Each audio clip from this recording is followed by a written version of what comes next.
If it doesn't work, I'm not too worried. Let's bang the gavel. Get it. Huh?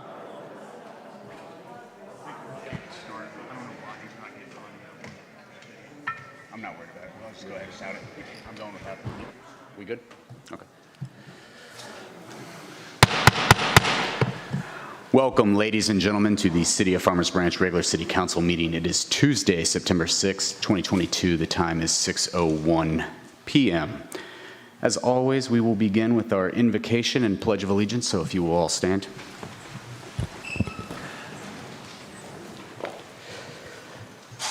Dear Heavenly Father, we come to you tonight asking for your blessing as we gather this evening.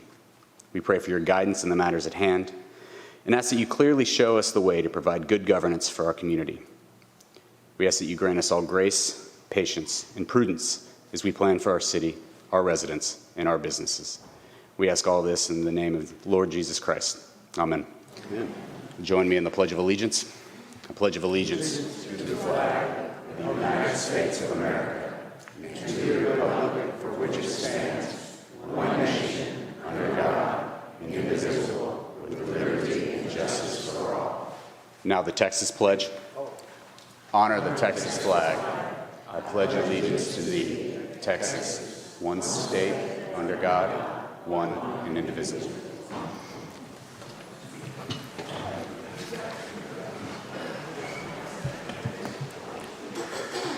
Next is the city manager's report on items of community interest. Thank you, Mr. Mayor. Land. Come out to serve, spike, and score on the city's new sand volleyball court at Montgomery Park. We'll have the official first serve at the grand opening on Saturday, September 10th at 10 a.m. Enjoy refreshments and free commemorative gifts for the first 25 guests. What do you want the city to look like in the next 20 years? The comprehensive plan is a guidebook for the city. It helps determine which projects are best aligned with the community's vision. Please take the online survey to help shape our roadmap for the future. Just go to farmersbranchtx.gov/cityvision. We're looking for any and all Farmers Branch residents turning 100. You're eligible to join our Century Club at the Branch Connection. We want to recognize this important milestone for you and your family. You can call 972-919-8741 to sign up. Join us for the last Denton Drive Live of the season on Saturday, September 10th by bringing out the family for a free fun evening at the Grove. Laura Latin will bring a unique mix of salsa followed by Los Tex Maniacs with the best in Tejano music plus blues, rock, and country for pure Texas gumbo. As always, it's free for the entire family, but please no pets. Get ready for an upstairs update at the Recreation Center similar to the upgrade completed downstairs last year. Of course, the work will take some time, meaning our second floor will be closed to the public beginning Friday, September 30th until early 2023. You can get more details online at farmersbranchtx.gov. And lastly, I believe District 1 is having a town hall meeting. I'm going to turn the floor over to Councilman Roman. Thank you, John. We are having a town hall in District 1, and so while it's specific to District 1, anyone is welcome to attend. We're going to be talking about some updates and things that are going on in the district, as well as having a lengthy discussion about the budget. It's going to be this Thursday, September the 8th at 6:30 at the Branch Connection. I hope to see you there. And as always, you can sign up for City E-News at farmersbranchtx.gov. And Mayor, that concludes the City Manager's report. Thank you, Mr. Land. Next is citizen comments. There is a 3-minute time limit for each citizen to speak. Anyone wishing to speak shall be courteous and cordial. No disparaging or inflammatory remarks directed at any member of City Council or staff will be allowed.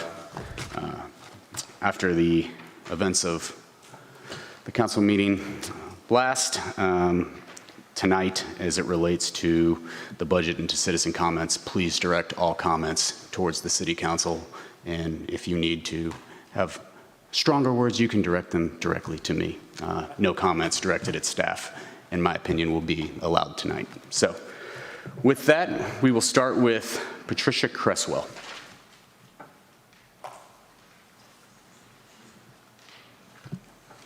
Patricia Cresswell. Becky Fisher.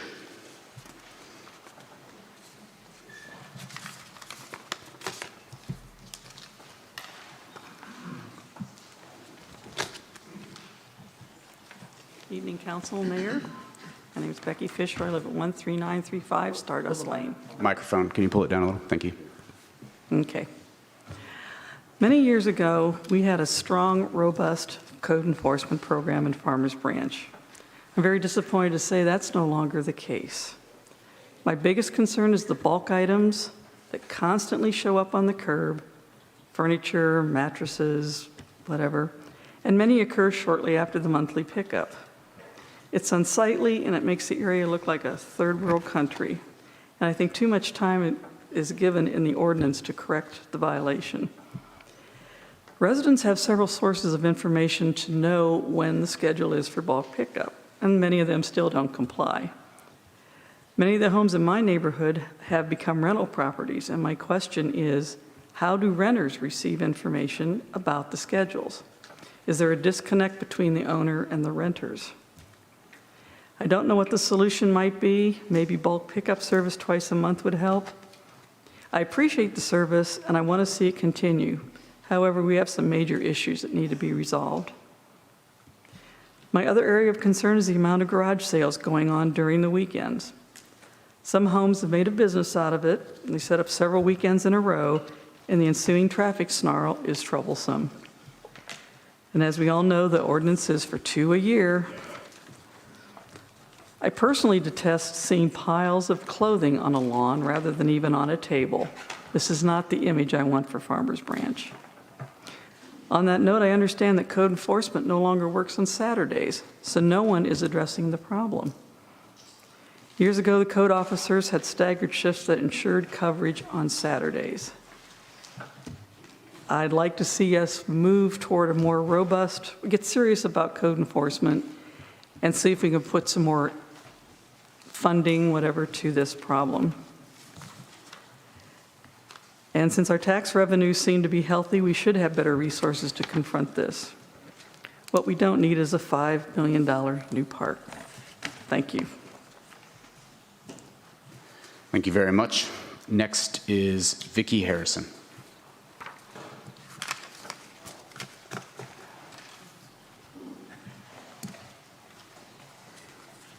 Vicki Harrison, 3706 Ridge Oak Way in Farmers Branch. The past 5 years, city leadership's adopted policies that do not serve the electorate well in terms of limiting access and transparency and skirting violation of free speech by adopting new rules regarding citizen interaction with council members outside of their district. And today, protesting word choice, protesting emails between councilmen and their citizens, things have got to change. Citizens passed bond issues and supported tax-funded expenditures, but were promised access to facilities in the bonds, such as meeting space at the fire station, expanding park facilities, and expanding facilities at the rec and senior centers. But the assertion is misleading because citizen taxes and grants provide the funding, but increasingly must pay escalating fees to use those facilities. You proudly classify fees as a growing revenue stream, yet fees discriminate against lower income citizens. You allocated millions in federal COVID relief funds meant to mitigate effects of COVID for grand parks, your words. I assert your narrative that expenditure was the citizens' priority is false. How would you know? You have presided over a stunning decline or suspension in citizens coming together in collective town halls and having opportunities to openly address the council and fellow citizens. Why not spend all of that relief money on police, fire, infrastructure, streets, and a broken 911 system you refuse to acknowledge? In August, you rolled out an outrageous budget with a spending increase of 19.6% in a presentation on cute charts, graphs, and analogies, but short on numbers and details. Last meeting, citizens overwhelmingly spoke against it. Apparently tone deaf, you now doubled down. Last week, you found a substantial increase in sales tax revenue, but within 24 hours, instead of reducing the tax rate, you spent it and raised budget spending over 20%. you spend with abandon in the midst of unprecedented economic climate where needs should trump wants. At the budget retreat, you characterize yourselves as superior to surrounding municipalities. Look around. They actually have large indoor gatherings to promote interaction, collaboration, and community, something you refuse to do.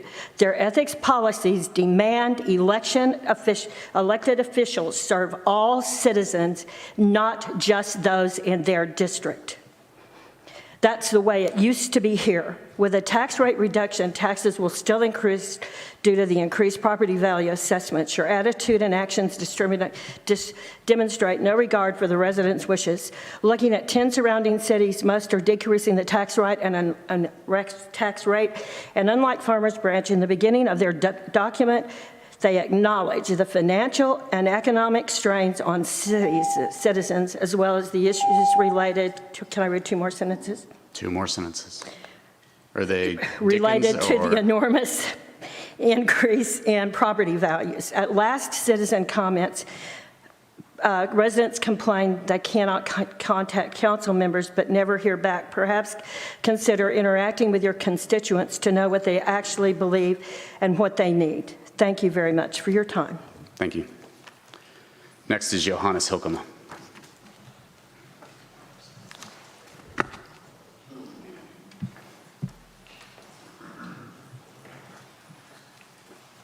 Johannes Hilkema, 2581 Brandywine Drive.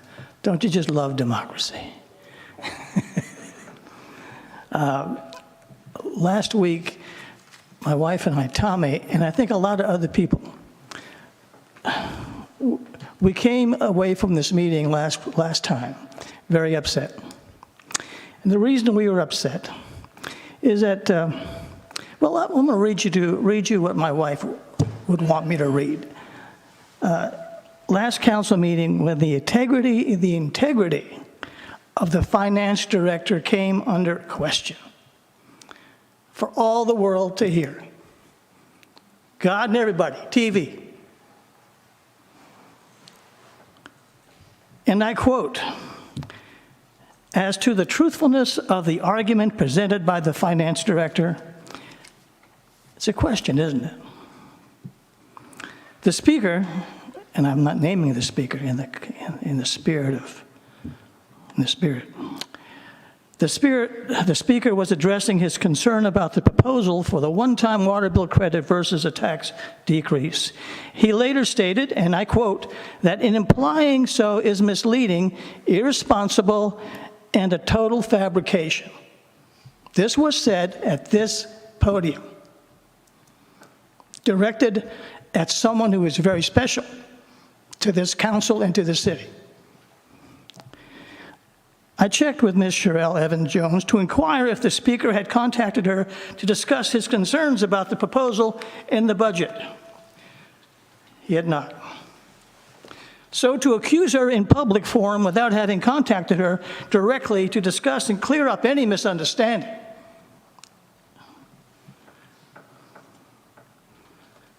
is terribly irresponsible and hurtful to the people involved. Ms. Sherelle is a role model for many young people, for many young women. She is professional and highly qualified, and we are glad and should be thanking God that she works here, because she could leave. She could take off. And I want to commend the mayor for earlier this evening making a formal apology. That was very important. But we think a lot of you, Sherelle Evans-Jones. I am in awe of what goes on in your head and how you crunch those numbers and try to explain it. Listen, I just have to trust you that you have you have the respect for the city, and that you have, anyway, I think I made my point. Thank you, Sherelle Evans-Jones. Thank you. Next is Teresa Webster.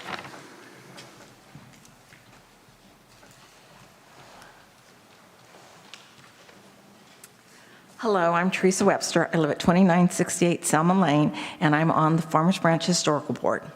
I want to say congratulations to the Farmers Branch Historical Park, the staff, the board, the volunteers for reaching the most revenue, the most programming options, and the most visitors. Things like the adult Easter egg hunt, the car show, the award-winning camps for kids, Viva, the standard Christmas tree, bluegrass festival, 4th of July fireworks, etc., has made it a one-of-a-kind location for all of us. This is an outstanding goal, especially with so many limitations. COVID, no actual indoor venue, and some citizens that think the park is purely a place for old buildings. With work underway for the relocation of the log cabins, we are making room for a state-of-the-art indoor venue with a kitchen facility for all types of new and exciting events, plus the most needed backup for scheduled events should weather require relocation off the meadow. I want to thank the board and all of the council for approving all of the economic impact studies, the engineering design, the engineering packages, the bid packages that have already gone out to our vendors to make this 20-year project a reality. But we need to close the deal. I have a letter from Beth Van Dyke, our congressman from our district, who encouraged the Federal Economic Development Administration to give us the $1.3 million seed money to finish the project that the council had already started. What we need to do is close the project with a line item for the building. All the projections for all the income are in, and we can have a new era in Farmers Branch, one where we don't have to leave the city for a state-of-the-art venue in the meadow overlooking the creek. I ask that we make this happen with our current budget that's being proposed. If there's any comments, the board would love to address it, bring forward any additional information. There's been a lot of changes, and we just want to make sure you have the information to make a wise decision. Thank you very much. And thank all of you. Thank you.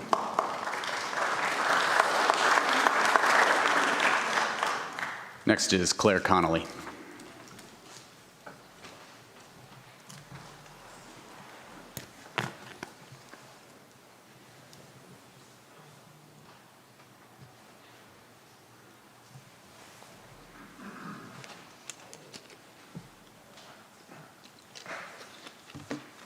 Good evening, Mayor, Council, City staff. Thank you for letting us speak. I'm going to read, you know me, I can just see that thing's going to go off and I won't be through, so I'm reading. I'm Claire Conley. I live at 3612 Courtdale Drive. I've been there 46 years. I'm here to speak on the line item found in the Park Department budget, Historical Park, new building, barn. I would like to share that this has been a need for over 20 years. It's been a dream, a wish, a want, but become an integral need for sustainability and growth. I started on the Historical Park Board over 20 years ago. We gathered with the park staff, city leaders, community leaders, and we discussed park needs. 20 years ago, this started.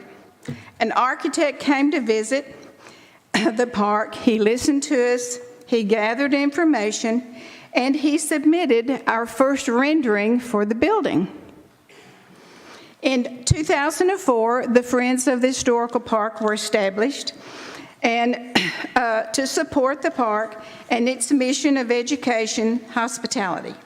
They agreed a building was necessary, and together a plan was developed for a building to meet the community park needs.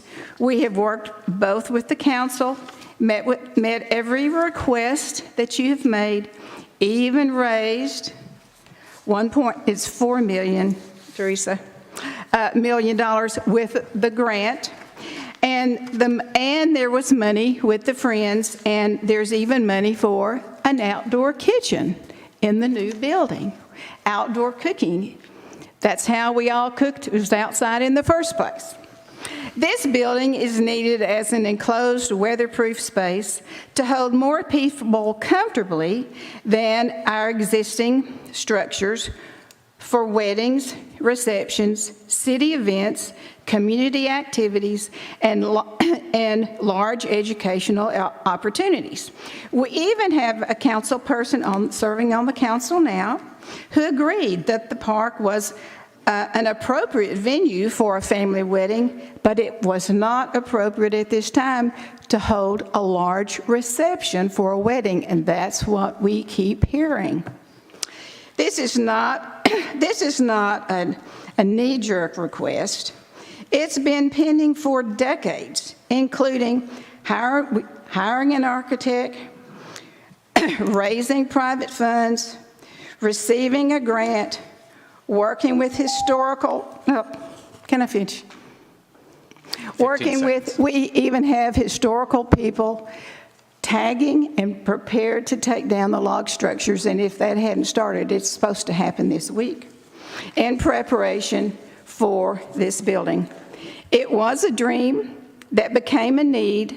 It has been thoughtfully planned. It is time to do it. It's our city's historical park that hosts the biggest celebrations and events that are important to our city. As we know, all revenues require maintenance and improvements and sustainability. This building will significantly increase our strength, accountability, and benefit our community. We did the work. We did our part. Please do yours. Vote to support the future of Farmers Branch, the future of the historical park, and the future making an impact for the future of historical significance for our city. Tongue twister. Thank you very much. Thank you very much. Next is Brenda Broderick.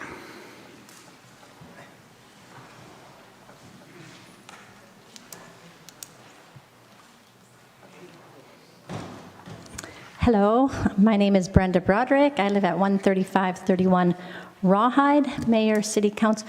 I'm addressed. You still have 3 minutes. You can go ahead. Thank you. My address here is concerning the difference between districting with maps 8 and 9. And so when I was studying the maps, I do favor 9. And the reason I favor 9, I'm not going to go into all the reasons, but I know that District 4 has to take some population from District 3. And so when I look at between the two, 8 and 9, District 9 contains Primrose, Phyllis, Eric, Randy, Levita, Selma, and Maydell as a unit. And that really is a compact area there. And that river that's south of there that runs through Veronica, that really is a natural divide. So if you are south of Veronica there, and you have Veronica, that connects with Treeview, Ridge Fair, and Chapel View. All of that is one compact area, and the area north of that, really, I don't think it should be separated. I think that works together as a compact unit. The people there are pretty close-knit, and it's a tight-knit area. And then if you're talking about the Glenside area, it's not nice how it divides Mount Castle, Chalaburton, and Shahan, but you do have that divide with Cherrydale there. So it is kind of a divide between the two. There's no homes on Cherrydale, so it is kind of a natural divide. It's not the most ideal, but between the two maps, I really think it's more important to keep the Phyllis, Eric, or the Austell area compact as opposed to the other area. So that's my opinion. Thank you. Thank you.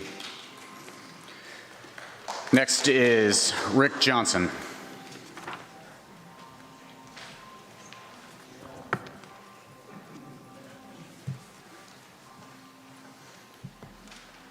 Good evening. Council members, how are you doing, Mayor? I came here tonight because I'm going to talk about a novel concept that we've never been able to enjoy because it's come out in many of the flyers that all of you have sent out that you were going to listen to the people. You were going to give us a chance to chime in. Why don't you put stuff up for a vote, much like the library, that everybody was certain was going to pass, and it got voted down 2-1. We had council members and people that sat up there at the time, even formed an organization, told us about all the bad stuff that was going to happen. The foundation was going to crack. It was going to flood. All this stuff, which was hogwash. We know that. The problem is that you sit up there and you think that you're elected and somehow that gives you the right to make the decisions for all the citizens. That's not why you're put up there. You're a sounding board of our voices and what we want and how we want to be treated. And quite frankly, we've been treated horribly. My representative, you can't even talk to him. He doesn't acknowledge. The problem is the disconnect is with you all. We haven't built that project for, well, let's see, first it started out as a museum, and then it was going to be a wedding hall, and now it's going to be an event center, because 20 years, the people said, no, it's not what we want. You're putting it next door to a chemical plant that has leaked in the past and will leak again at some point. I saw all these kids come up here with their parents to talk about the gun range and, oh, we got that property for the school, only to find out that, you know what? The staff didn't realize it. You can't put a school that close to a chemical plant. That's why the Buchanan building wasn't sold to them like it was supposed to be. The problem is that you're sitting up there making decisions we should make for ourselves, and you're not giving us the opportunity. The other problem is you don't want to hear us. You single people out. You'll single people that disagree with you out. Amen. And you know what? We're tired of that. We want change. So tonight I'm going to offer another novel concept. You need to give the people the opportunity to speak for themselves because you're not speaking for the people. And the other thing is that, you know what? Us as people have a recourse. And that's where we can start recalling people and electing the right people to fill these positions. And we get our voice back. Now, I don't see why anybody should have a problem with that. At the end of the day, you've lost touch. Our city, you had to put up signs because it used to be you could drive into Farmers Branch and know where it started. Now you have to have signs. You got to tell people. That's how bad this has regressed. Our city has not gotten better. You spend more and more money and we get nothing for it. So why don't you try a novel concept and let the people decide for once? You did that before and you were so sure, but boy, were you so wrong.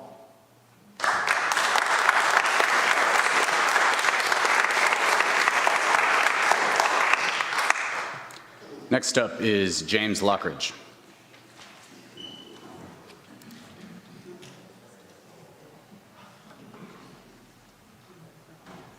He never sticks around.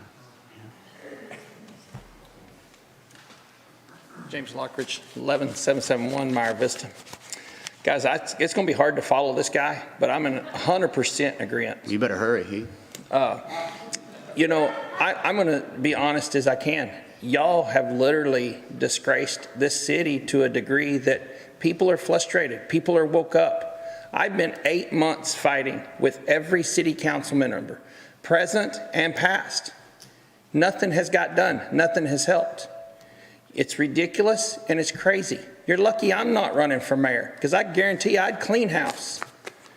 And I would stop this corruption in this city government, because it's to a point where we can't take it anymore. I need some action on my stuff as much as everybody else in this city does. And y'all sitting up there acting like y'all are better than the rest of us and don't include the people in what's going on in this city is not helping the situation. And I'm asking you again today, let's have a resolution. If you can't do it, jump off the bench. Let's find somebody that can. Don't just sit there. Mayor Driscoll's house has been brought up numerous times in 2 years. Numerous times for code violations. Not one time has code violations done anything to stop or change it. Okay, our code compliance, the lady is right. We had a great code compliance.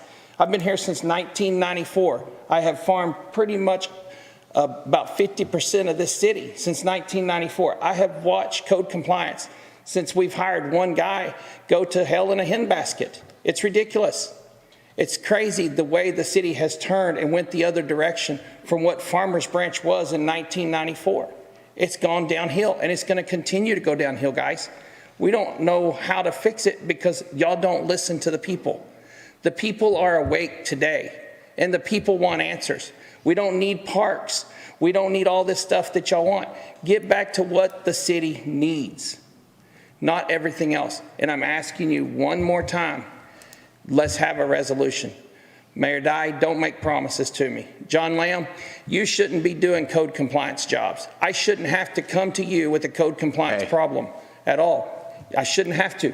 We should be able to hire people to do their jobs without having to have a mayor or a city manager do the job for them. If they're not capable of doing their jobs, they need to go. It's that simple. I'm tired of not having a resolution. We adjusted the code laws, and we told you, state representatives have reached out to the city numerous times. Senators have reached out to the city numerous times to tell you that your code is still in violation of the state. And yet you still, as city council and the city, ignore what the state is saying. Numerous times. Y'all still have ignored it. When are we going to get to the basics of it? Can I have 15 more seconds? No.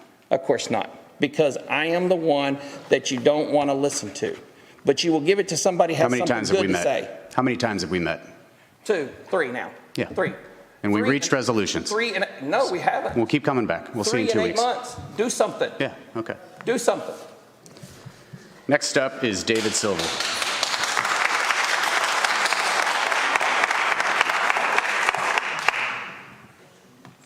Is David Silver here? Diane Grafenberg.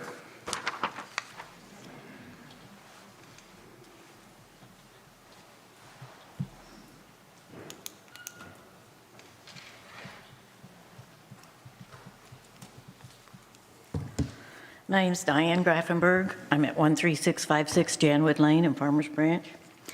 I want to thank Councilman Driscoll, the Farmers Branch Police Department, and Leo Bonanno for responding to my email of August 18th regarding a dangerous situation on my street. It is a curved area of the block that one cannot see anything. We're driving between solid cars on both sides. You can't see something coming in the opposite direction till you ride on it. I had previously reported this issue online as requested July 20th with no response. On the afternoon of August 18th, which is the day I sent the email, a police officer was checking the issue. He called me 3 or 4 hours later to tell me that one truck was towed, 2 vehicles were now in the driveway rather than on the street, 3 vehicles had been stickered and would need to move within 48 hours.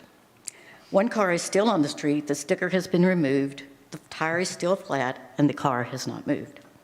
A large trailer with a commercial cooking pit for sale has also been removed, though I did not report this. I don't understand why these issues had not been addressed before my request. All of these are visible from the street. This is only 1 block in the city.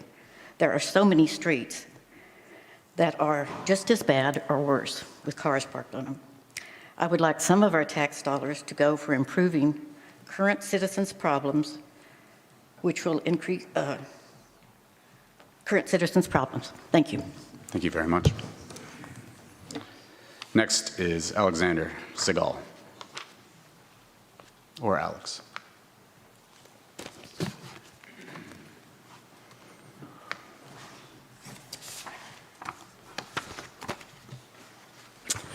Good evening, Mayor, City Council, and wonderful audience. It's nice to be up here. It's good to see all of you.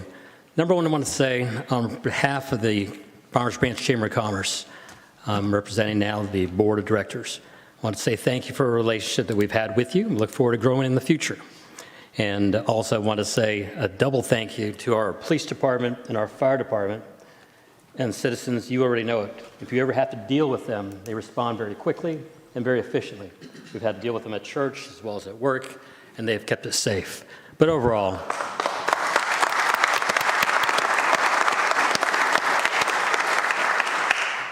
I wanted to say thank you once again. And remember, Farmers Branch Chamber is here to help grow the city and the community. Thank you. Thank you very much.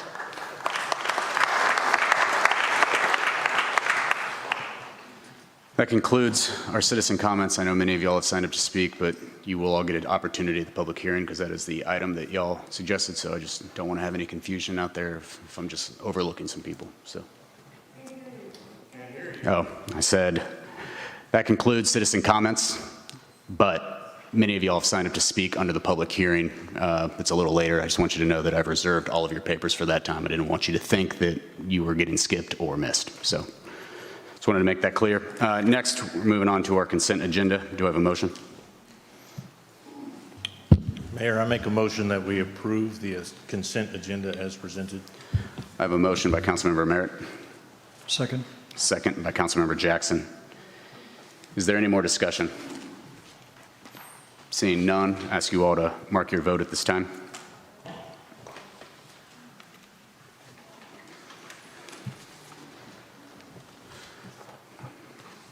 Motion passes unanimously. Next is our public hearings. I1, conduct a public hearing on the proposed fiscal year 2022-23 operating and capital improvement budget in accordance with Article 4 of the City Charter and take appropriate action. As such, we have quite the number of you that have signed up to speak, so you'll all get your 3 minutes plus or minus. And so buckle in as we go through it. We're going to start off with Missy Dowers.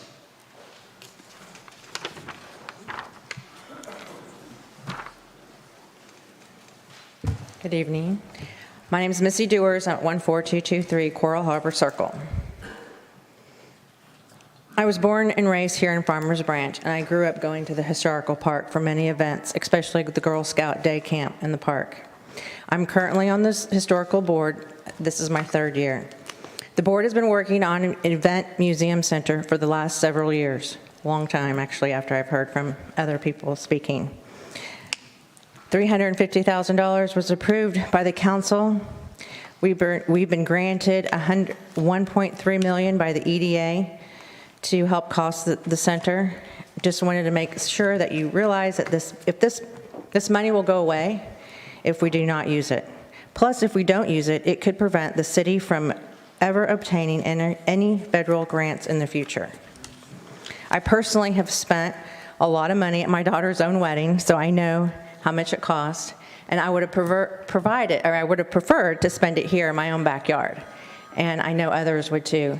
Not only would it help the city, it will help the people that live here as well, the businesses, the independent contractors that are photographers, wedding, florals, event space for everything that we have needs for here in Farmers Branch. I just wanted to give my little 2 cents, and you guys, thank you for all your time and service on the board. I know this must be a difficult job, and I commend you for it because I don't think I could handle that. Thank you. Thanks.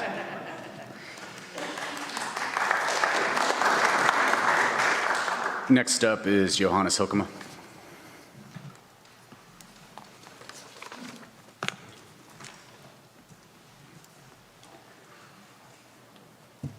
Johannes Hilkema, 2581 Brandywine. I currently chair the Farmers Branch Historical Park and Restoration Board. I've been on this board for 5 years, and for those 5 years, the thing that we've worked on consistently is this barn, or whatever you want to call it, event center. It can come under any number of names. A lot of people have worked hard for this, and money has been spent already in preparation for it.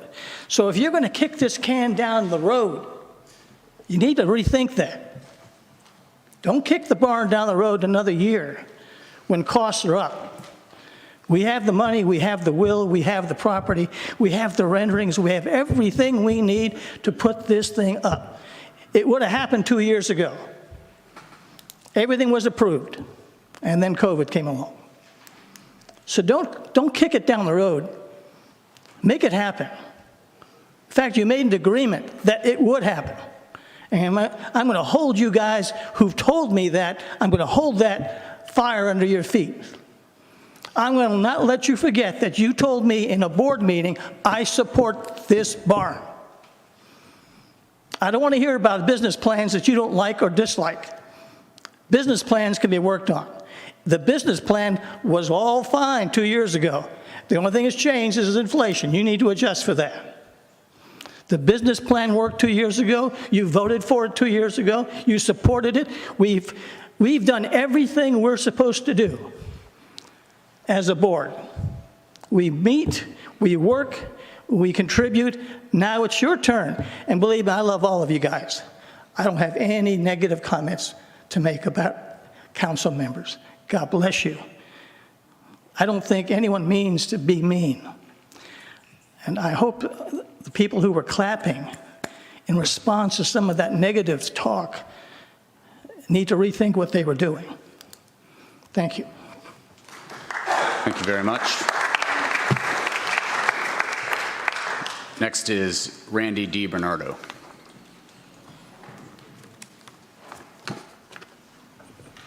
Randy DiBernardo, 12764 Friar Street. I'm here to talk about a favorite topic, taxes.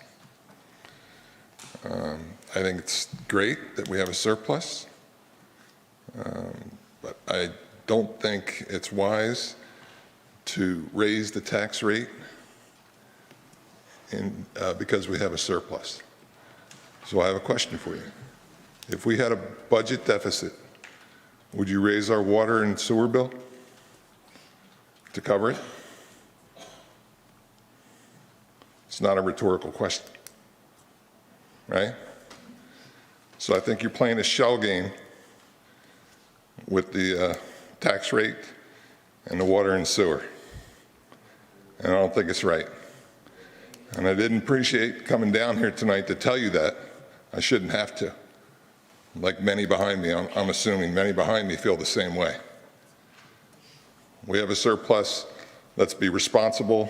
Let's lower the tax rate or keep it the same and leave the water and tax bill alone. Thank you.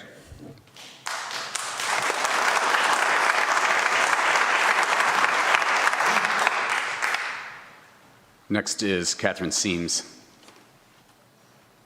Seams. Okay. Diane Starnes.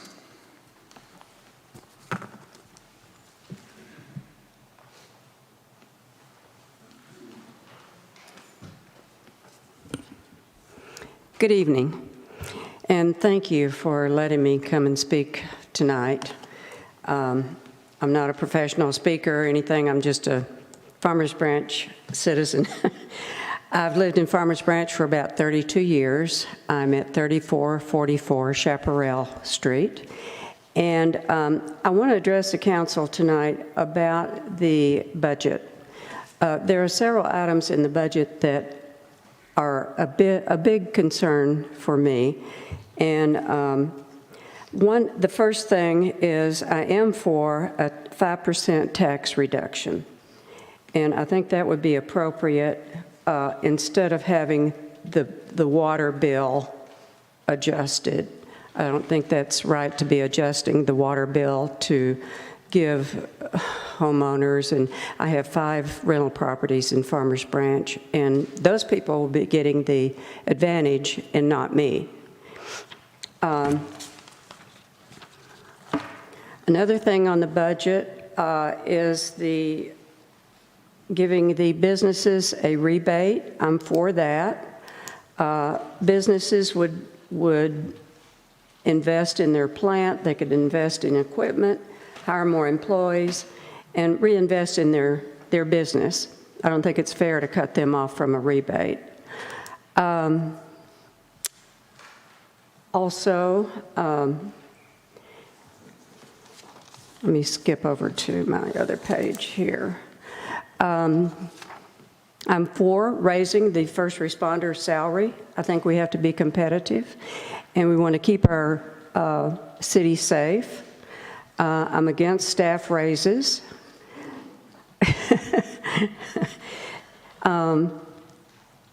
And I'm against taking Orrin Good Park and converting it to a neon park. Orrin Good Park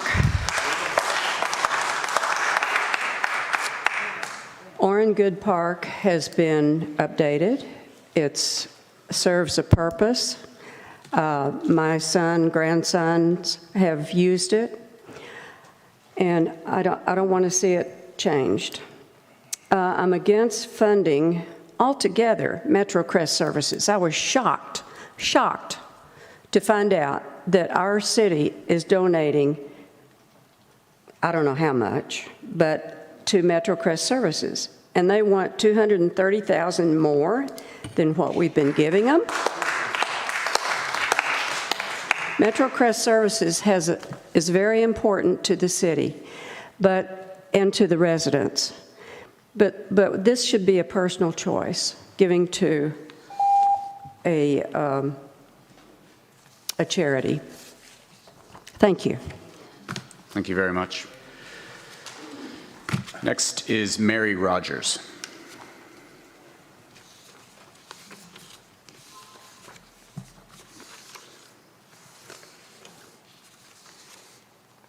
Mary Rogers. Artie Palmer.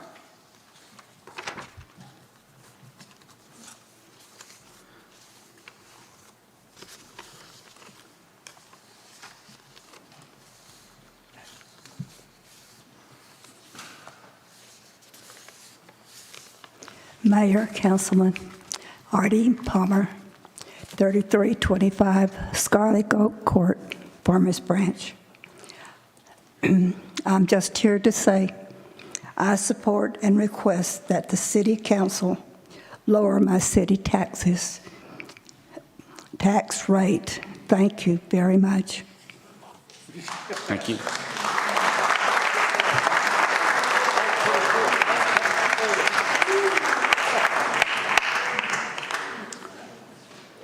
Next is Alma Cotton. Alma Cotton. Joyce Benoit.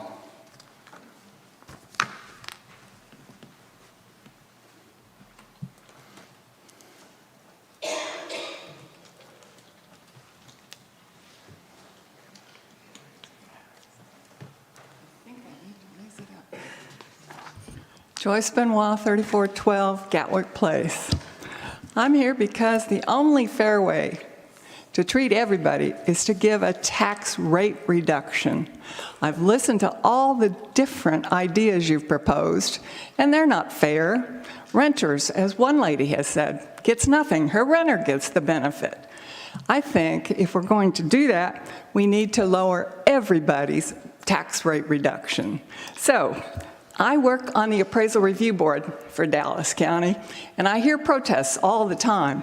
I'm still down there in September hearing protests for people because they've only done 95% of those that have protested. So we're still down there listening to protests, and I'm giving everybody everything I can, but I'm one of a 3-person panel, so I can't give everybody everything. And I can't hear anybody I know. But I can tell you, this past 12 months, home valuations have gone up 26.5%. That raises everybody's taxes on everything unless you give us a tax reduction. So please give us a tax reduction for 2022, please. Thank you. Thank you.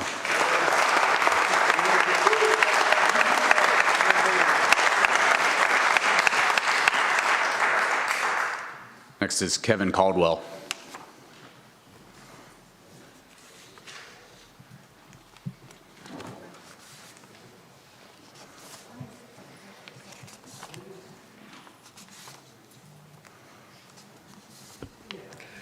My name is Kevin Caldwell. I live on Tanglewood Drive.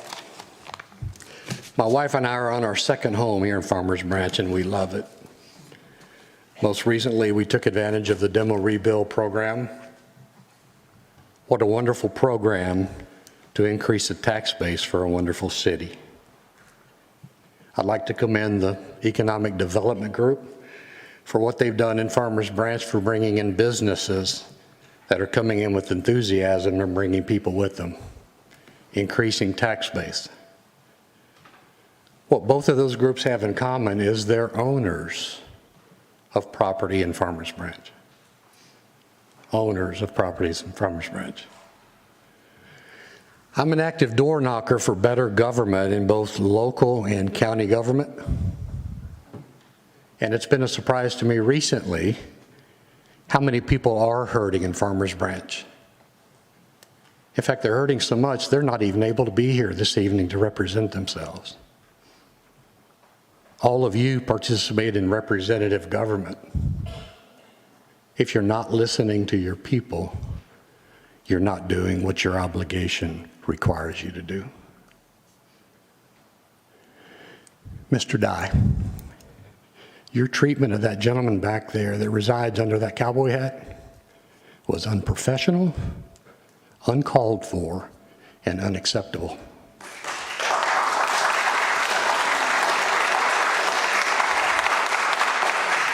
I say that to make a point.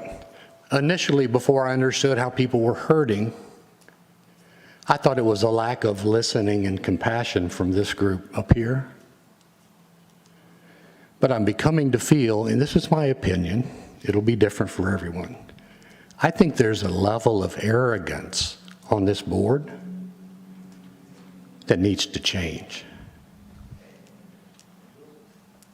You all are elected by the people. They don't work for you, it's the other way around. When you pack this hall for a city council meeting, and there's signs outside, and good people are taking time to be here, we the people are not happy with your performance. Make a change and do what's right. Thank you very much.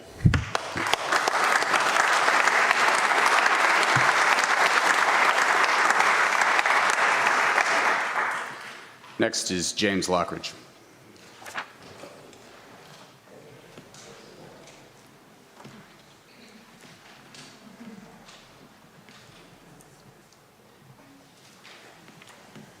James Lockridge, 11771 Meyer Vista. Guys, I'm here on the budget this time, and I agree with what the young man just said.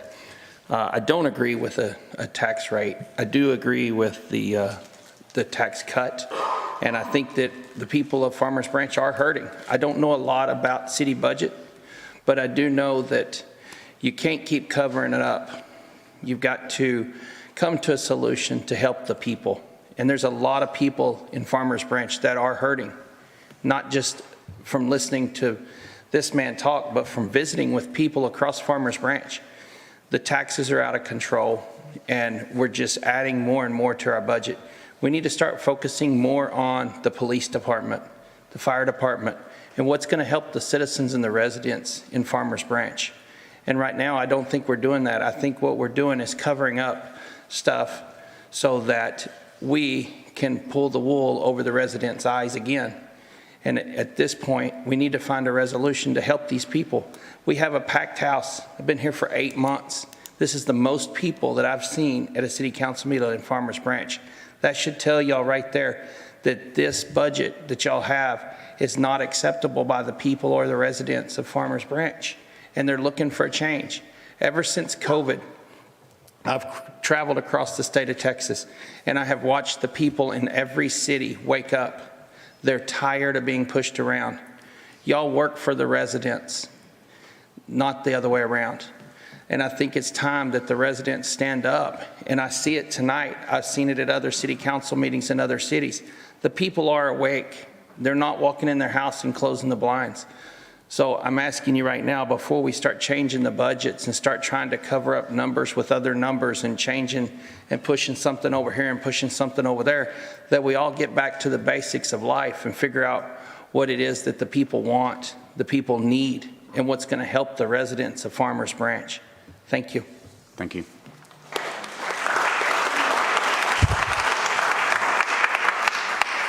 Next is Chris Vilforti. Chris Vilforti. Carol Dingman.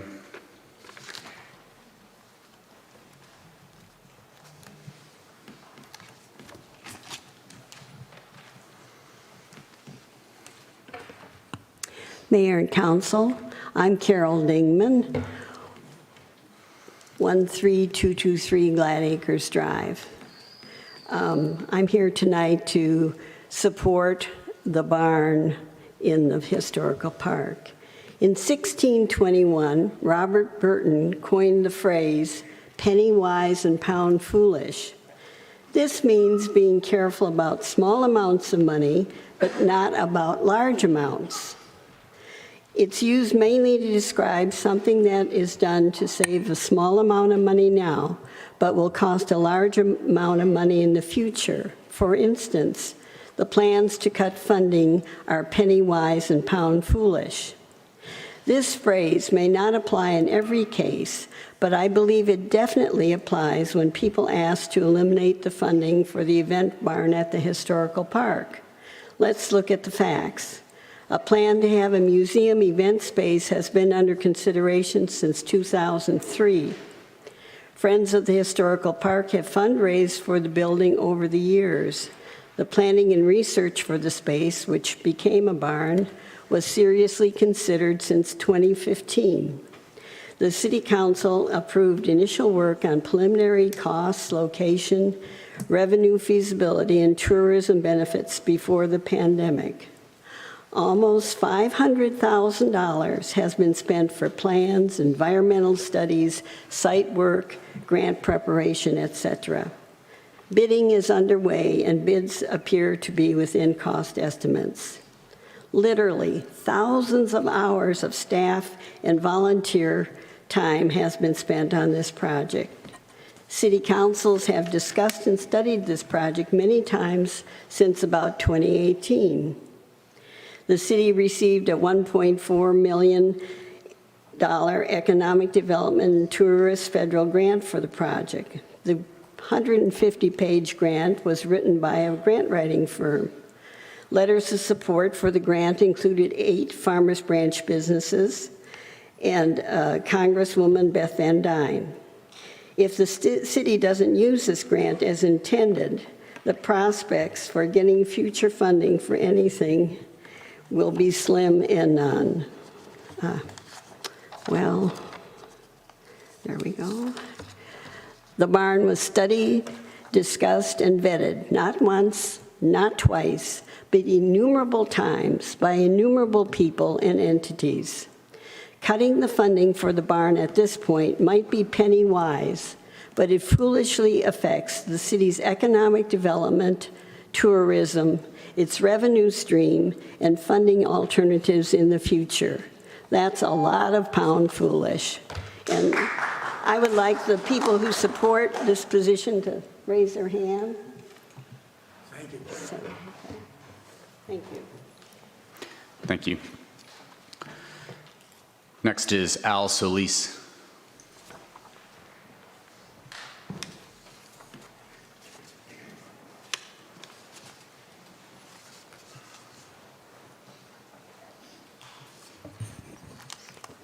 Good evening, Mr. Mayor. Good evening, members of the City Council. Thank you so much. I'll try to keep this friendly, okay?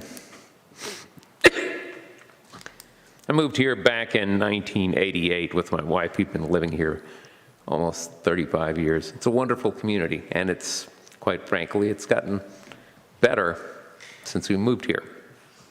We've got a fine police force that I'm thankful for. They keep us safe. Let's talk about taxes, okay? Now, of course, I got this email from Terry Lynn, and the thing is that, I mean, we've got more revenue than coming in than ever before. Is that correct? Okay. All right, so keeping the property tax rate at the same level for now seems to make sense. But when the city of Dallas has jacked up property tax values, something like, what, 23, 25%? Yeah, that's going to hurt. And the city staff said something about, well, you know what? If we can give everybody a water bill rate reduction, that's the same thing as giving property tax owners a tax cut. No, that's not exactly true, because that's going to people that are renting as well. If it was going to go strictly as a tax rate reduction, then it should only go to property owners, not renters. And businesses aren't getting help here either. Yes, it's true they may be renting in cases, but they're also the ones that create jobs. They're the ones that help the community grow. That's part of the reason people want to live here. So just think about that. I would really rather if there are other municipalities here in this area that are cutting property taxes, right? Because they've heard other people scream at them. Now, I'm at that wonderful point, thank you, where it's not going to hurt so much. It's a nuisance. But I've got 2 young families just living down the street from me. And boy, I remember what it was like when I was a young dad. It's expensive. Every little penny counts. So I'm asking you to seriously consider lowering our tax rate for property tax owners to help us, particularly to help young families. Think about it. Thank you very much. Thank you.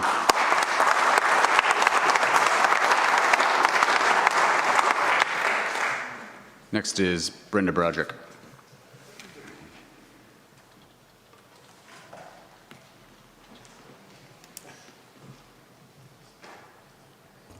Hello again. My name is Brenda Broderick at 13531 Rawhide. I just agree with Diane Starnes, Artie Palmer, Joyce Benoit, Kevin Caldwell, James Lockridge, and Al Solis. And if you think about it, they live all over the city. I mean, we're talking about Chaparral, Scarlet Oak, Gatwick, Tanglewood, Glenside. I'm on Rawhide. These are people all over the city, and we're all in the same boat. We want a tax relief. My husband and I also have rentals. And you know, taxes are getting higher and higher, and we're just asking that you relieve our taxes. It's in your power to do so, and it would be beneficial to the citizens that you did so. The prudent thing to do is to give property tax relief as opposed to a monthly water bill reduction. Or what I would really like is for you to do both. That would be, I mean, it's totally possible to do both, and I like to think big, and we could do that. I think that you should give a tax rate reduction of 5 cents per $100 valuation. I think that would be spectacular. So as we near the end of our current 21-22 fiscal year, the financials are becoming clearer and more predictable. Current year expenses are trending slightly less than budgeted. Revenue and fund performance are significantly better than initially projected. Despite the city's very positive financial results, there's no tax rate reduction proposed in the revised budget. And clearly, we do need a tax rate reduction. It's not almost optional anymore with the amount of hardship going on out here. In the August 16th City Council meeting, residents overwhelmingly favored a property tax rate reduction and opposed an $11 monthly residential water bill credit spread over 1 year. That idea is not going over very well. All of us are, okay. The proposed budget this year is taking the same approach, but expected to net the city an additional $6.3 million, which is a 16.3 increase in revenue over the last year. So clearly, we citizens should be having some of that returned to us. None of us like money going out of our pockets, and you know, you can do this, and we can receive a return on our taxes. And you can do 5 cents on every 100. You could do 10 cents. You could. I mean, it's all possible. So whatever you can be generous, you know, all right. Thank you. Thanks.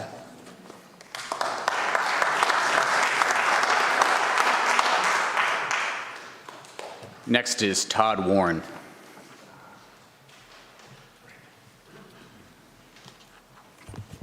Hello, everybody. My name's Todd Warren. I live at 14302 Juniper Cove. Been a resident for 55 years at Farmers Branch. Grew up here, obviously. Wanted to thank all of y'all for your service. I may not agree with everything you do, but by gosh, you're sitting up here taking a beating tonight, and I at least appreciate the fact that you're willing to sit here and do that. I want to tell you a little bit. I can appreciate some of the things y'all go through right now because of Beverly Nelson, who I think had to leave a little bit early. We started a little group here in Brookhaven called Brookhaven Neighbors. And without much effort, we've grown to about 70 people that come, and we meet about every few months, and it's really starting to pick up a little bit of steam. But the thing that's important to me is we've had some good guest speakers like Councilman Merritt, and one of the things he told us is that Farmers Branch is supposed to be a zero net budget city, and so I took him at his word on that. And right now, I think the last 2 years we've had big windfalls for the city. This year, if we don't lower the tax rate, it's going to even be a bigger windfall for the city. So I'm not going to sit here and yell and scream and threaten people. That's not my style. But what I am going to tell you is we're growing as a group, and if you don't listen to us today about lowering our property taxes and get that rate down where it should be, you're going to hear from us at the next election when you start running for re-election. That's my promise. Thank you.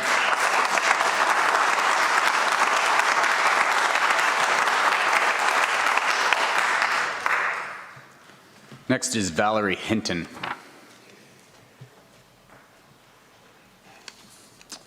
Diana Day.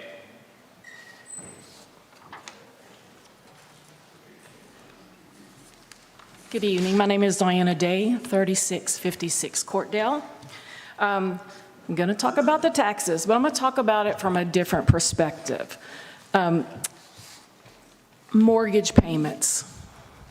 Okay, as Dallas County raises our value, my mortgage rate goes up for my escrow account.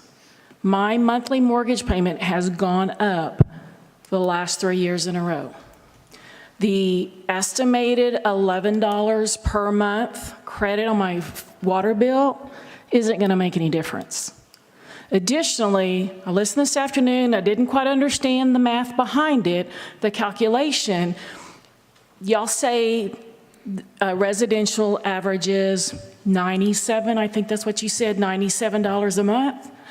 That has to be somebody who lives in an apartment. Because if you live in a house and have a sprinkler system, it's $250 a month.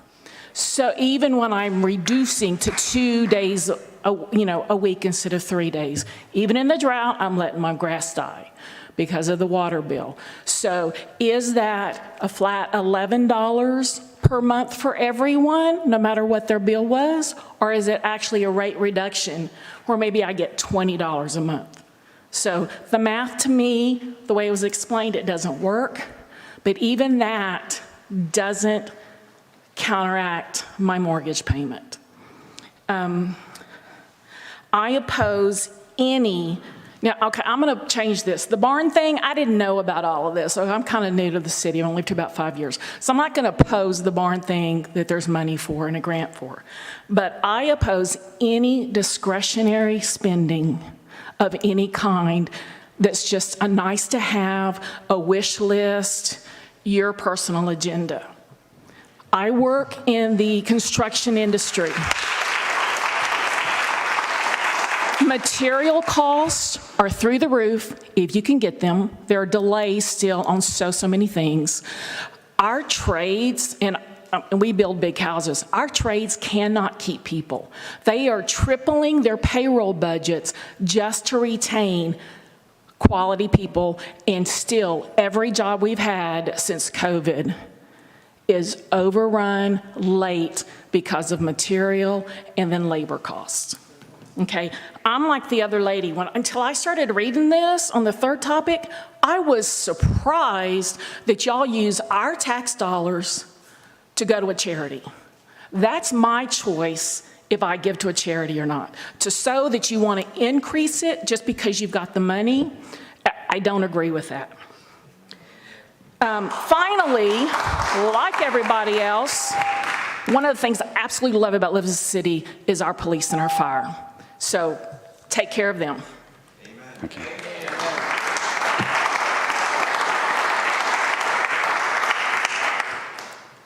Next is Joseph Regal.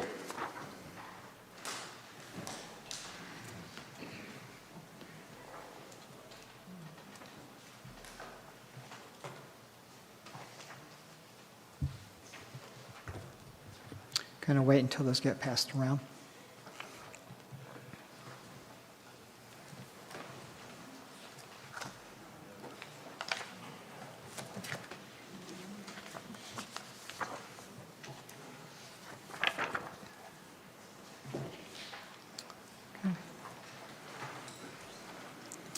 My name is Joseph Regal, 13647 Greystone Drive.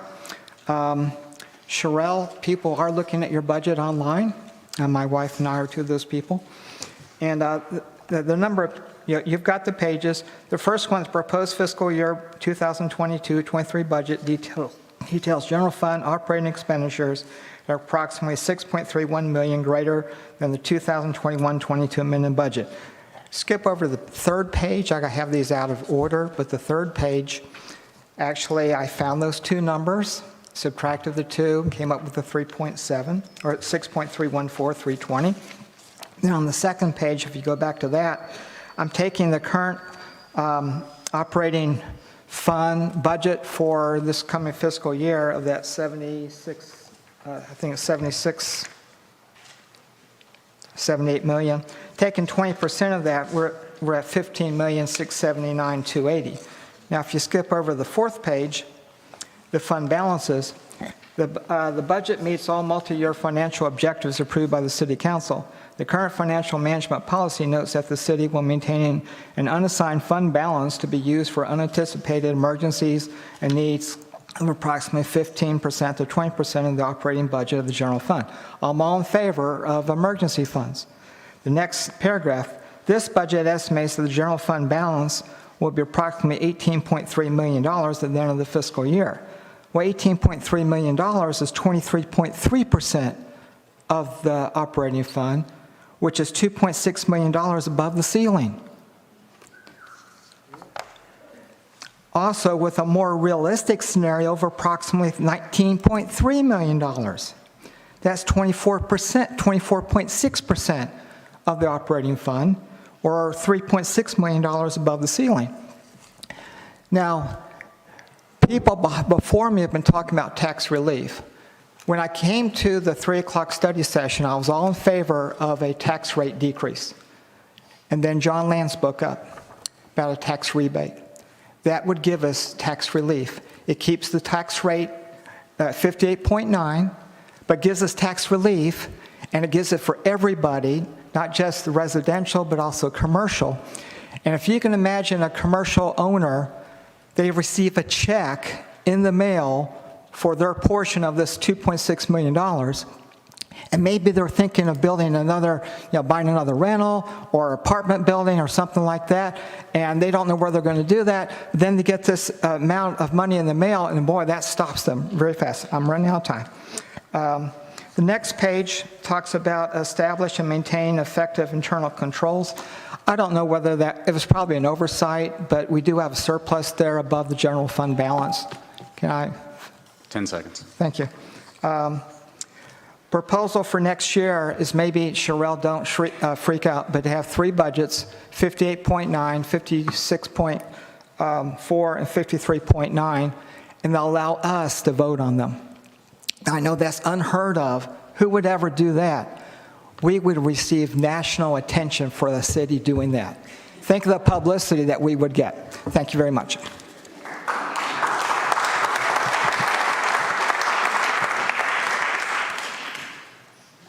Next is Michael McGinnis.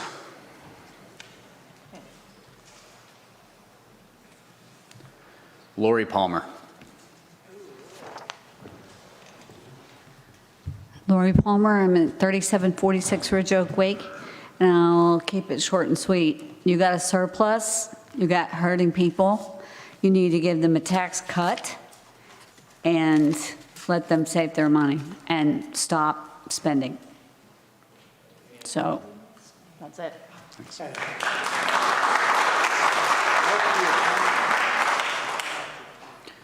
David Kerr, or Carr? Carter. Oh, sorry. I know this is a It broken record. didn't David have- Carter, didn't have T on there. 3746 Ridge Oak. The topic of the night, tax relief.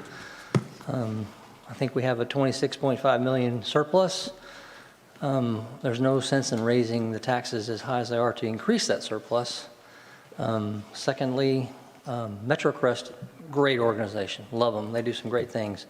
But to give them $230,000 with no guarantee that they're going to spend it in the city of Farmers Branch, because they do stuff outside of Farmers Branch, I think we need to make sure that money goes to the citizens of Farmers Branch. Thirdly, the water reduction, what you're going to raise the taxes and what you're going to give them in relief, you might as well go to McDonald's and have a Happy Meal. I mean, that's about all it covers. So take care of the citizens of Farmers Branch, please.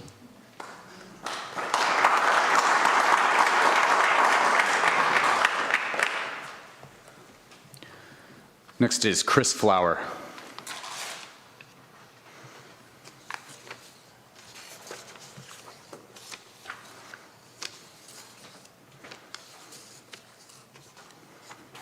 Good evening, all.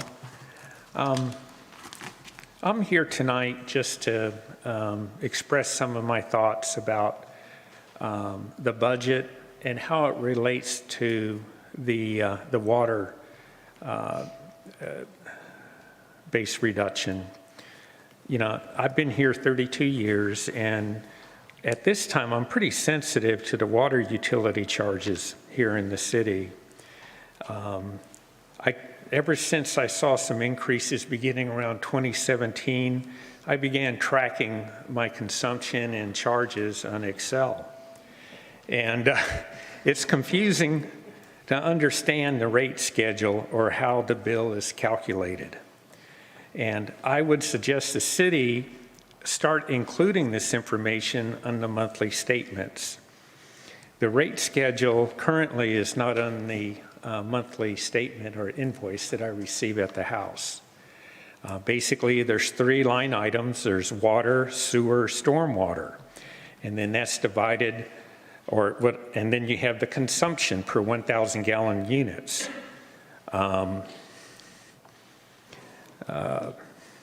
If I use 2,000 gallons, my bill is $50.48 or $25.24 per 1,000 gallon unit. If I use 8,000 gallons, my bill costs $105.26 or $13.16 per 1,000 gallon unit. You know, based on what I see on the bill without the rate schedule, I'm led to believe that there's a 48% discount for consuming more water than less water. Right? You know, as far as the base water rate reduction goes, if we cut that in half, cut the base water rate in half, the question comes up, what have we been paying for? You know, I really do appreciate the services that we get here in Farmers Branch.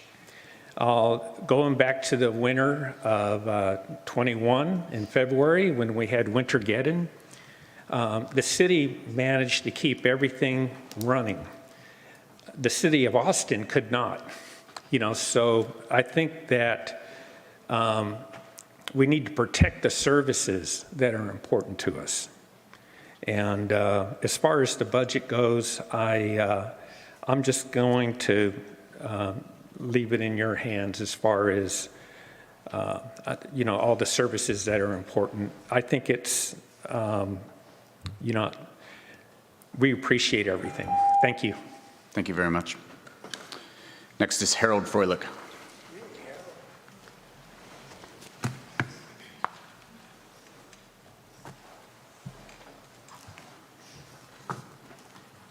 Thank you, Council. Harold Froelich, 13831 Braemar. Several people here have stolen some of my thunder, but I want to go back a little bit and talk about fees, which is another source of income to the city.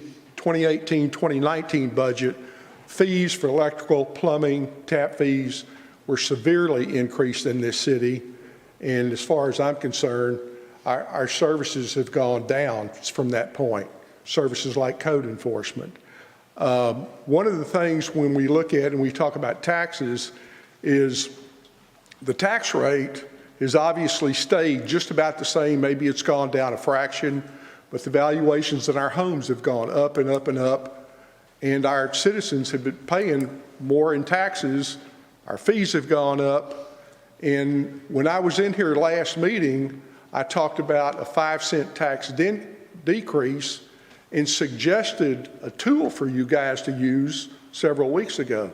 Go to the city manager, tell me to develop a budget with a 5-cent tax decrease so you can take that budget and look at it, look at the current budget, and you have a go-to, compare an apple to an apple, and you can see where you can increase or decrease the services, the tax rate.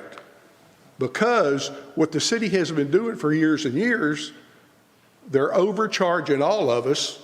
They make a small bit of money when we buy the water from the city of Dallas. Not a lot, it's a fractional amount of a cent, but they make money. The city has been holding our money for years and years in the general fund, like this gentleman mentioned over here. We need control of our own money. The library bond got defeated, but somehow we managed to come up with the money to repair the library, put new roofs on, do the parking lot across the street. Where'd that money come from? That came from what you guys call pay-as-you-go money. Pay-as-you-go is you guys holding our money so that you can spend it at some point in the future for some project like the city service center. We didn't borrow any bond money. We did pay-as-you-go because you're keeping the citizens' money with a high tax rate. Give it back to us. We need a nickel tax rate decrease and use the tools that you have. Tell the city manager to come up with that budget. Sit down and compare them side by side.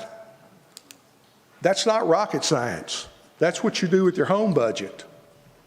That's my suggestion. Thank you very much for your time.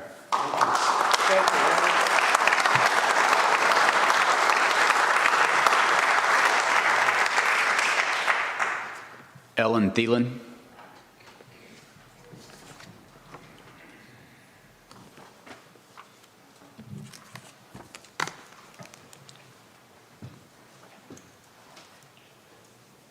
My name is Ellen Thielen. I live at 12935 Epsfield Road. Good evening, council members and mayor. And I just want to start out by commending Omar Roman for having a town hall meeting concerning budget, among other things, and even inviting people outside his district.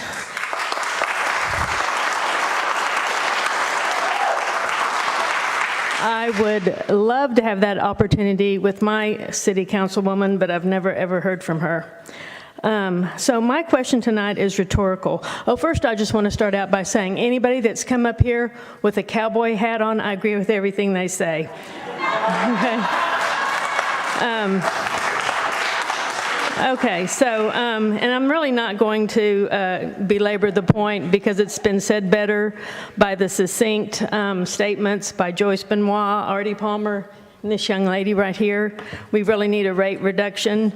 I've been for 2 meetings now, and I've heard the heartbreaking pleas of citizens that are in dire need, and we need to listen to them. So, and my last statement is that I'm a charitable person, and I regularly give to charities, and I don't understand why you would feel responsible for making charitable contributions on our behalf, and I would like to have that a say in that. And the decadent increase of giving to MetroCrest for a rental assistant would cover the salaries of 3 policemen, and I think we need to have that responsibility. And anyway, that's all. Thank you. Thank you very much. Next is David Prince.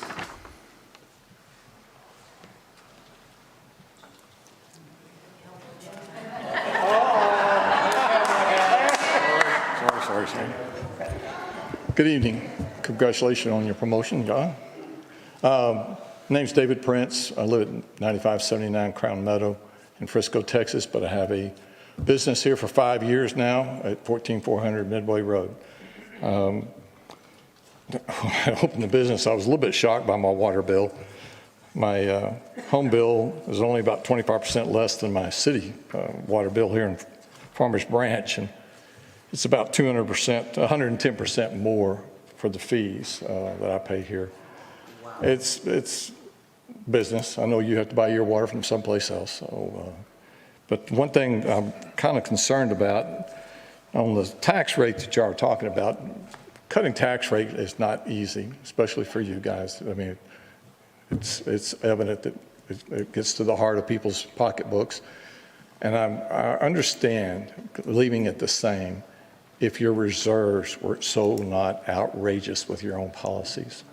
Right now, if I have it figured right, your 21-22 budget is 30% over what you're recommending to your budget to be. You're recommending that 20% of your budget be held in reserve. You're sitting at 30.7% last year. Your new budget's coming up, and I'm looking at about 74% of your reserve being over your policy of 20%. That's a lot of money that you're going to be putting back.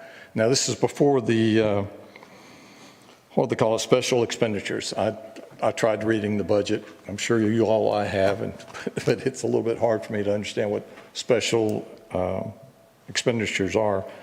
Before special expenditures, you're 74% over your recommended budget reserves.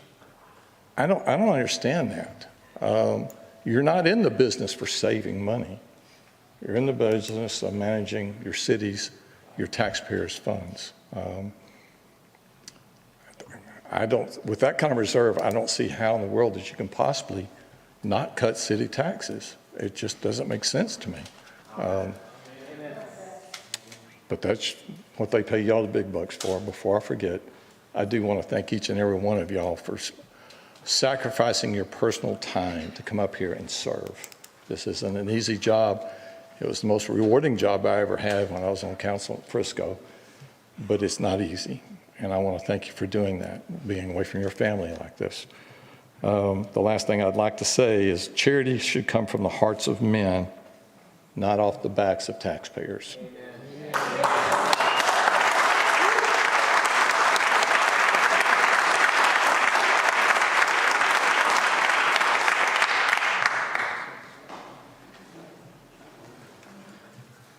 Next is Kristen Bickham.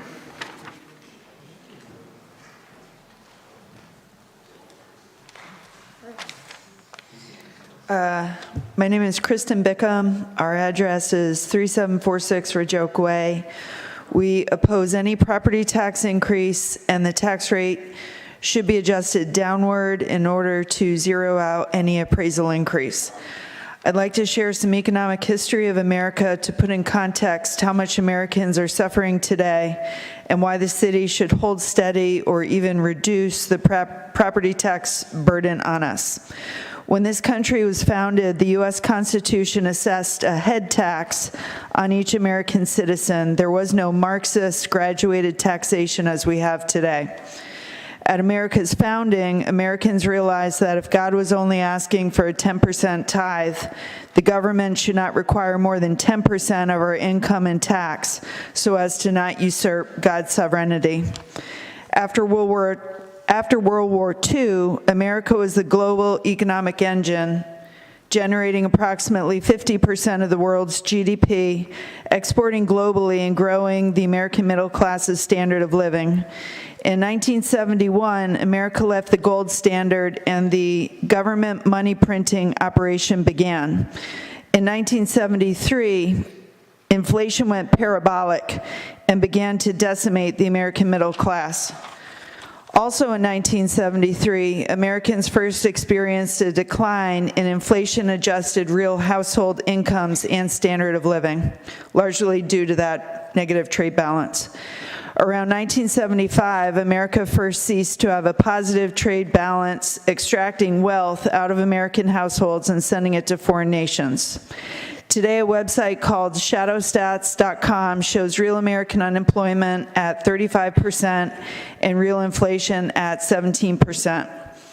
And yet, the 2021 Consolidated Annual Financial Report for Farmers Branch shows excess cash of $26.5 million, which can be used for any lawful purpose, including giving all of us a huge break in property taxes.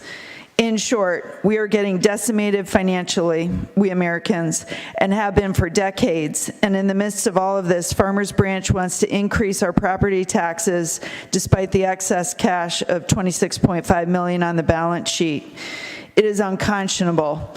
Farmers Branch should zero out the property tax increase resulting from the increased appraisal values, or go the additional mile and actually lower our property tax bills year over year by sufficiently decreasing the rate. Thank you very much.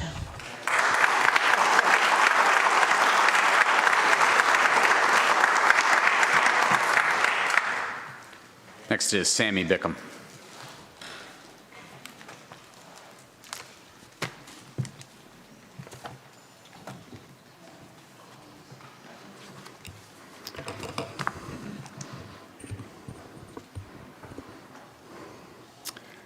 Hello, Sammy Bickham, owner, 3746 Ridge Oak Way. That was my wife.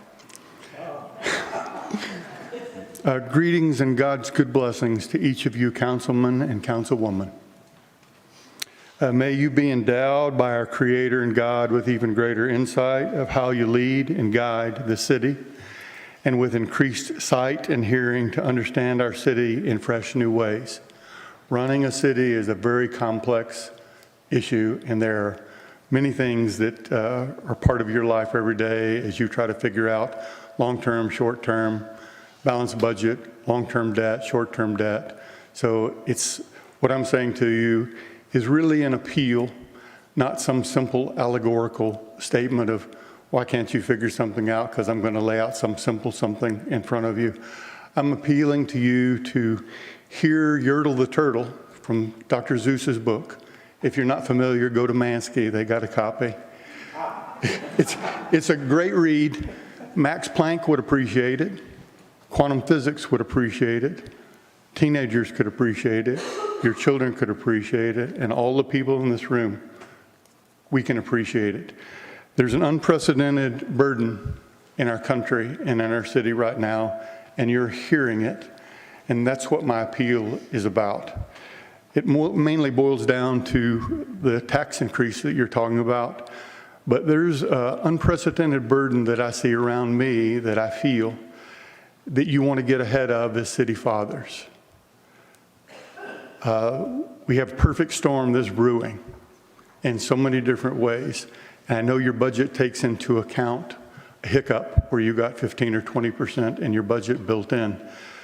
Please take into account the possibility of something even greater than that, because there's unprecedented healthcare costs, unprecedented actuarial tables that are being skewed on insurance actuarial tables for health now and going forward, and tax burdens that people are feeling, and you're hearing it from contractors who can't keep workers to people I come in contact with every day. And it's difficult. I meet people and have been meeting people, had over 24,000 customer experiences in my work. So I meet people and I'm with people every day. And I'm deeply concerned by the burden that I see and feel in the people that I'm coming in contact with, which would be me as a taxpayer here, but would be the people who are here as well. I also would like to encourage you to encourage all the citizens. I'm not looking for any of y'all to solve my burden. You're part of it, but it's us. We shouldn't look to Papa to solve everything. We need to be more engaged, and I'm telling you, I will be. I promise you I will be. Thank you for your consideration and I'd be glad to meet with any of you at any time as well. Thank you. Thanks.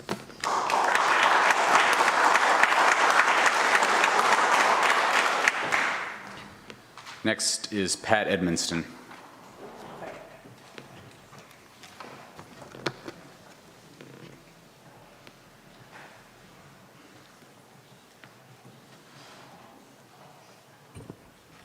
Pat Edmiston, Tanglewood Drive. I've been a very, very long resident of Farmers Branch. You all have heard all the concerns about the budget. I watched all of the session this afternoon. I don't envy you the problem you have before you in bringing a new budget for this city that people are mostly going to be happy with. However, I am against the water rebate, whatever you want to call it. I still haven't quite understood it. I think it's very confusing. And I also think that I'm concerned about all the park expenditures, especially the Orrin Good Park and the Historical Park. And I think that the residents should have an opportunity to vote on those expenditures. Thank you.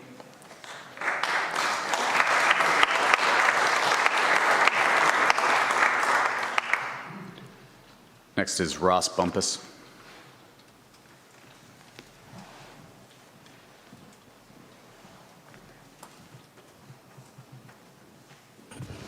Ross Bumpus, 12407 Veronica Circle, and thank you guys for hearing me. Not much of a public speaker, but I'm going to do my best.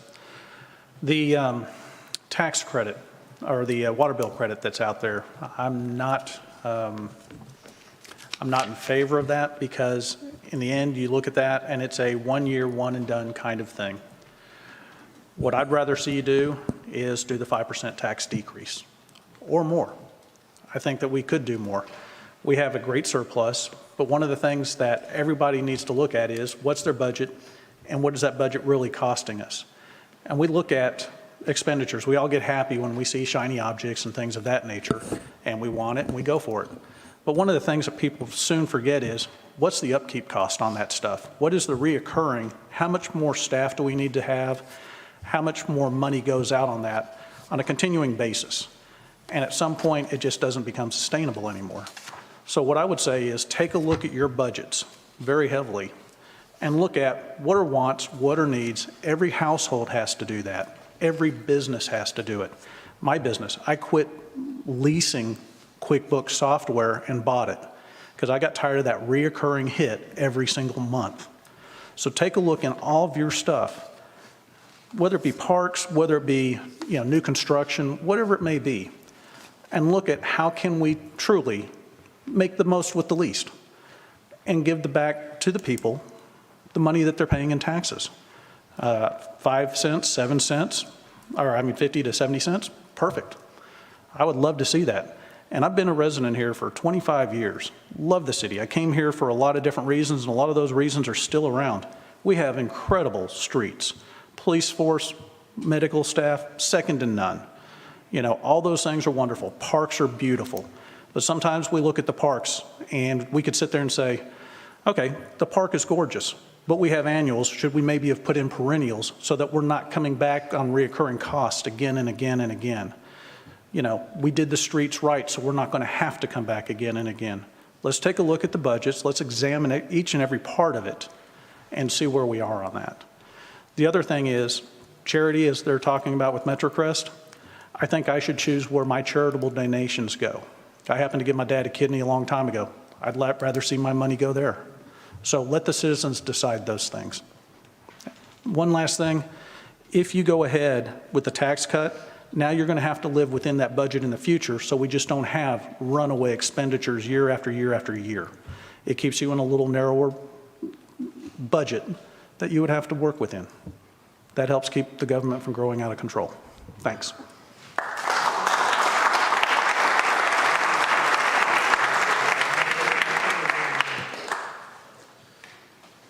next up and last up, Mike Harrison.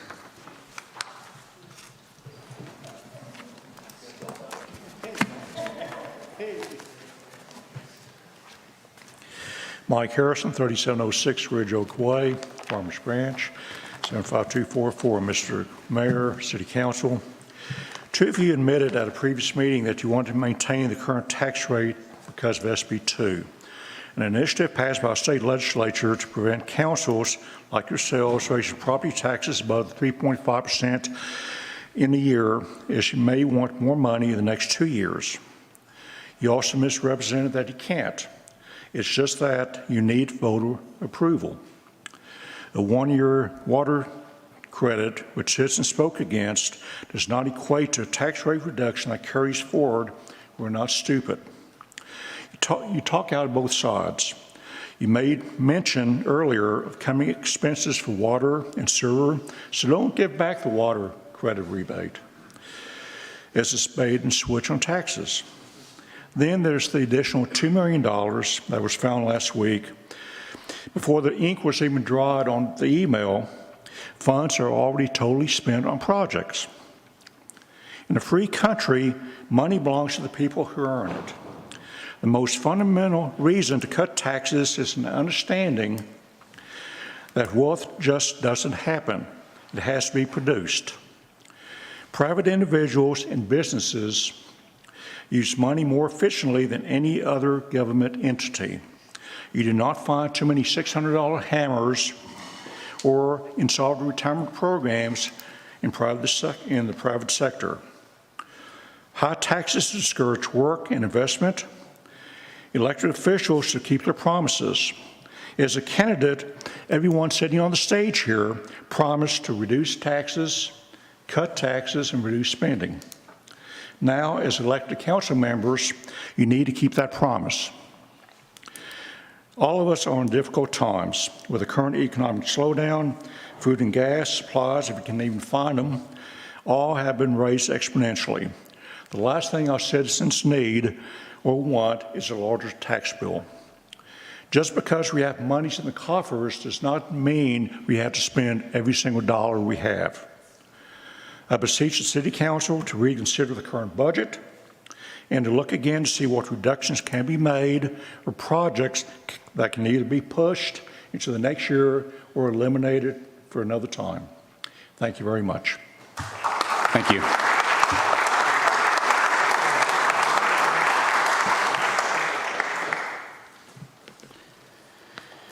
Thank you to all residents that spoke here tonight. Truly appreciate all of you taking time to come out and listen. We had probably 38, 40 different speakers come through. It's quite a lot, but it's great to hear from all of you.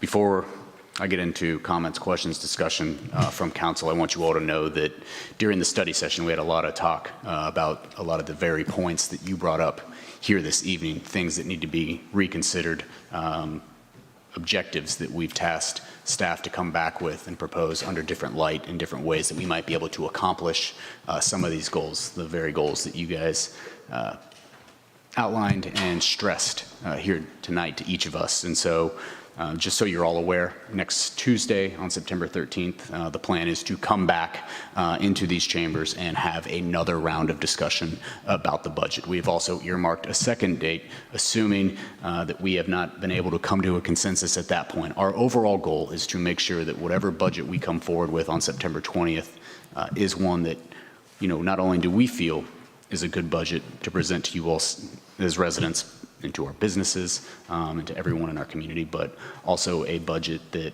council has had a chance to vet further with their residents to make sure that everyone feels that this is a good plan and the best way to accomplish that. I do want you to know your voices are heard. It's not that we're just, not listening. It takes time to go through this. I said it's not that we're not listening. We do have to take time to go through this, and to start somewhere, you must start somewhere, which is what the proposed budget was. We thought, and I thought, it was possibly a good solution to accomplish a lot of goals, to not only plan for this year, but future years as well. And a lot of that came from conversations from the City Council as we looked to our strategic plan last January, which is the basis of what's included in the budget as it goes through the year, because it takes staff a long time to plan, budget, and prepare for what we might enact as a council. And so, with that preparation, with time, you also have new council members that come in that were not a part of those conversations earlier, that are getting caught up to speed, that have their own thoughts, ideas, things that need to be incorporated. And so that's why we have such a long period to gather here and talk about this, and to make sure that we make the time to talk about it so that everyone feels voiced and heard, and that we can move forward with a budget that hopefully everyone feels good about. But that's enough of me talking about the budget. We've heard a lot here tonight. It is a lot to digest. A lot of it, I think, we've heard over the past few weeks. As I said, it is something that we've considered earlier. As points that were brought up, points that we want to see some different options that allow some of these goals to be accomplished. And so, with that, I'll kind of step back and see if there's any other council members that have any comments or things that they want to say at this time. Yeah, no. So, well, we can do that, or we can keep talking. Do you just want to close the public hearing? Yeah, no. So does anyone have any? Sorry, ma'am. What is your name? Oh, you were on the list. We must have missed you. I called your name, but.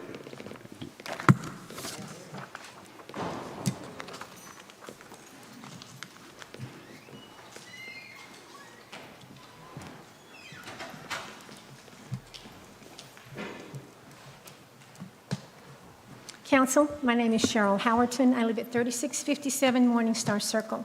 I'm here to address the Orengood Park, which is more than just a small playground in a green open space. It has distinction and recognition. According to a biography by Inez Sparkman Good, it was named after her husband, Orengood, after his death. He was the second mayor of Farmers Branch. Between 1974 and 1979, plans were underway. The Suburban News, two newspaper articles. The Suburban News, Wednesday, May 16, 1979, the Farmers Branch Lions Club and the City Park Department were working together to build a section of the Orengood Park to provide facilities for blind, otherwise handicapped, and normal children. Lions President Ron Schaap told the council that the park would be the only one of its kind in the area. Another article, Wednesday, July 11, 1979. Blind and handicapped children, as well as those with handicaps, will have a chance to play with each other a few years at the Orengood Park. We've started a project to help others. The city suggested this park. Goes on to say we've given glasses to children, provided wheelchairs to children, and camps for years. Joe Montag commented, now we want to create a park to add something to it. The caption under that reads, Ron Schaap, Mayor Bill Benford, and Joe Montag sat on one of the sites of the first Southwest playgrounds designed for handicapped children. This predates the 1993 American Disabilities Act. The mound of the dirt was brought in by contractors who would have had to carry it out to Louisville with the cooperation of members of the Lions Club. The sidewalks that wind through the park were for wheelchairs to access the park unencumbered. This park is simple, but effectively serves the community without a lot of visual clutter, which can be overstimulating and overwhelming to children with disabilities. The Lion's name was added to the signage with the approval of Mrs. Good to be the Lion Orengood Park. When ball fields were created and upgraded, the Lion name was removed without any explanation. Understand, these concepts were very forward-thinking, especially a park being created particularly for children with handicapping conditions. Mostly they were created for children, and the handicapping conditions were an afterthought. I never want to see it said that Farmers Branch allows the Lion Orengood Park for children with disabilities to be dug up and destroyed with the neon glitz. We already have a signature park. It had its beginnings in 1979. The Lion Orengood Park. Thank you. Thank you very much.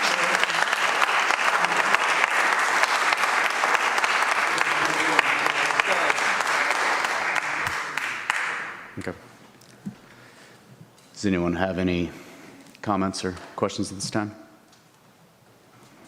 With that, this motion is in order. Close the public hearing. Mayor, I close the public hearing.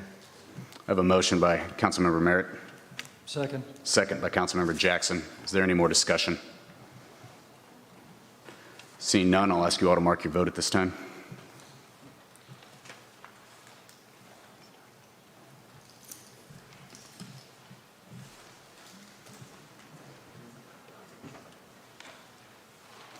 Passes unanimously.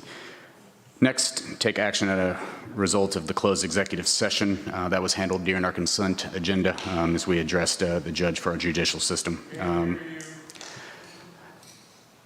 Take any action necessary as a result of the closed executive session.